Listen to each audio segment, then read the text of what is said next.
ሰላም እንዴት ናቸው? ዛሬ አንድ የምነግራችሁ ታሪክ አለ። ምናልባት ይጠቅማችኋል። በተለይ ተስፋ ለቆረጡ ሰዎች።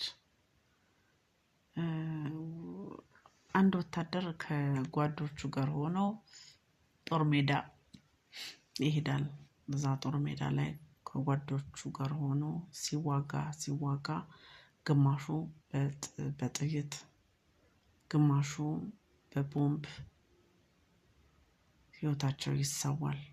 ከዛ ያ ታማኝ ወታደር እና አንድ ጓድ ታማኝ ወታደር ብቻ ቀሩ። ከዛ አብረው ሲሄዱ ትልቅ በረሃ ላይ ደርሱና እዛ በረሃ ላይ ትልቅ አሸዋማ በረሃ ነው። ሁለቱ ብቻ ቀሩ።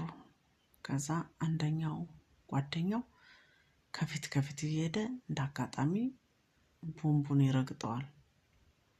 ከዛ ቸኩሎ ስለነበረ ያ ጓደኛው እንዳለ በቃ ሁለት እግሩን ያጣና በጀርባው ተኝቶ አድነኝ እያለ ያንን ወታደሩን ይለምነዋል። ያ ወታደር ደግሞ እንዳጋጣሚ ከኋላ ሆኖ እሱም ቦምብ ረግጧል። ከተንቀሳቀሰ ያ ቦምብ ሊፈነዳ ነው ማለት ነው። ከዛ በጣም በጭንቀት ውስጥ ሆኖ እንዴት ላድን ይልና ያ ደግሞ በቃ እኔ መኖር አልፈልግም፣ ህይወቴን አጥቻለሁ፣ እንግዲህ ለእኔ ህይወት ምንም አይደለችም፣ በቃ መሞት ነው የምፈልገው ይላል። እንደዛ ተስፋ አትቁረጥ፣ እግርም ባይኖርህ እኮ መኖር ትችላለህ፣ እባክህን ብሎ ያ ወታደር ይነግረዋል። በቃ ና አድነኝ ስለው አይ እንዴት አድርጌ እኔም እኮ ያዝኩት የረገጥኩት ቦምብ ነው ይልና ቦምቡን መልቀቅ ከብዶት በአንድ እግሩ እንደቆመ ያ ጓደኛውም ተስፋ ይቆርጥና ራሱን በጥይት አውጥቶ ያጠፋል። ከእንግዲህ መኖር ተስፋ የለውም ብሎ ከዛ ያ ወታደር ብቻውን እዛ በረሃ ላይ ቦምቡን ከለቀቀ ሊፈነዳበት ሆነ። እዛ ቀንም ማታም ሆነ፣ እንደገና ሌላም ቀንም ማታም ሆነ። ከዛ አውሬዎች ሲመጡ አውሬዎቹን በያዘው ጥይት እየተኮሰ ይገላቸዋል። ከዛ እንደገና ይመሻል። አንዲት ህፃን ትመጣና መናገር አትችልም፣ በምልክት ትነግረዋለች። ስትጠይቀው የሆነ የወታደር ምልክት የያዘ የሚታኮስ ወታደር የያዘ ታሳየዋለች።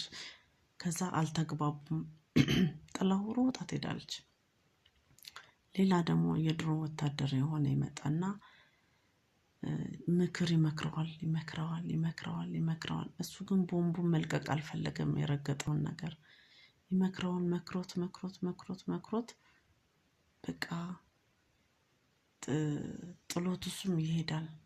ከዛ ነፍስ አድኖች ሲመጡ ይሄ በጣም እዛው ውሎ ስላደረ አንድ ሳምንት ስለሆነው በጣም ዝሏል። በቃ ተስፋ አልቆረጠም፣ እድናለሁ፣ ምናልባት አንድ የሆነ ተስፋ ይመጣል በማለት እዛው ውሎ አደረ።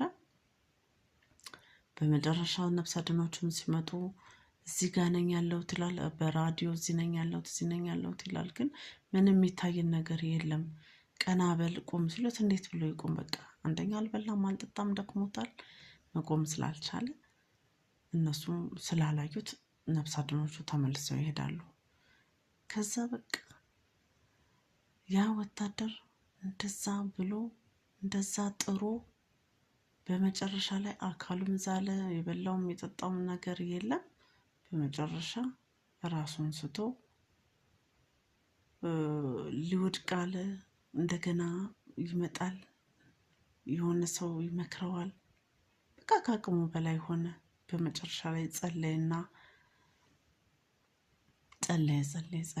በቃ በሞትም ልሞት አለና ያንን የረገጠውን ቦምብ ለቆ አንድ እርምጃ ወደፊት ሄደ።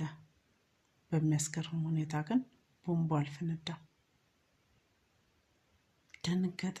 ዞሮ ያንን የረገጠውን የረገጠውን ነገር ዞሮ ቆፍሮ ሲያየው ውስጡ የቲማቲም የሰርዲን ባዶ የዛገ ጣሳ ውስጡ ግን ያ ልጅቷ በምልክት ያሳየችው የወታደር ቅርጽ ያለው አሻንጉሊት ነበረ።